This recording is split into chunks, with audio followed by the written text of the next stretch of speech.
Democratic gubernatorial candidates squared off in debate in New Haven, the city that hosts a whopping 81 delegates for the taking during the campaign. Some hot-button issues included proposals to close the educational achievement gap between whites and minorities, and specifically how much money will be pledged to education. We need leadership from a governor making educational reform a priority and leading that drive. We need a governor who's going to make sure that cities have the resources necessary to turn their educational structures around. We need a governor who's going to recognize that we need summer job programs, mentoring programs, and other programs to keep young people from turning to a life of crime. And speaking of crime, the panel debated whether they would support a Ban the Box campaign, legislation that eliminates questions about past convictions on job applications.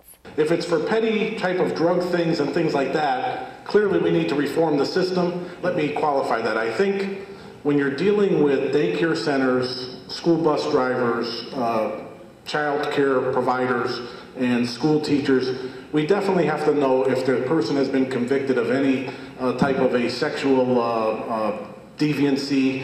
1 out of 33 people in the state of Connecticut is in prison. $44,000 a year we spend for prisoner. The population of the state of Connecticut has been relatively flat for the last generation or so, and the number of folks in prison is more than tripled. And we are sending an awful lot of folks early to prison, and they get tarnished and they don't often get a second chance. And what about a first chance?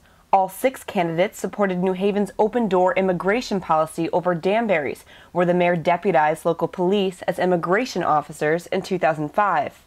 Our economies would not be able to do what they do now or even excel as we want them to unless the immigrant population is there, as they have been, doing a lot of the jobs that many times other people don't want to do. We should not be penalizing people who come here to work or are part of this economy because they happen to be Garcia, Gonzalez, or Rodriguez. And in terms of the economy, Simsbury First Selectwoman Mary Glassman proposed a program that would help local graduates get job opportunities.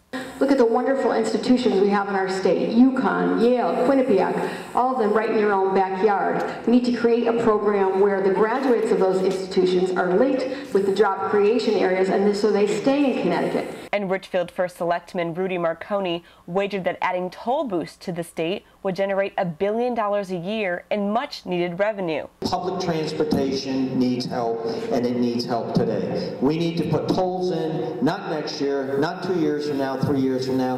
We need them today because we need the revenue stream. The candidates all agreed that imposing a local sales tax in each of our cities and towns could help more cash flow into the state, and Marconi took this proposal a step farther. Also on the internet sales tax, we need to begin collecting that money, which not only will help generate additional revenues for us, but it will also bring people back in, stop them from shopping on the internet, and get them back into our hometowns and our cities. Whoever is elected will have to close a multi-billion-dollar shortfall. Democrats and Republicans will choose their candidates in the August primaries before the elections on November 2nd. In New Haven, Kimberly Howard for LocalOnlineNews.tv and CTNewsJunkie.com.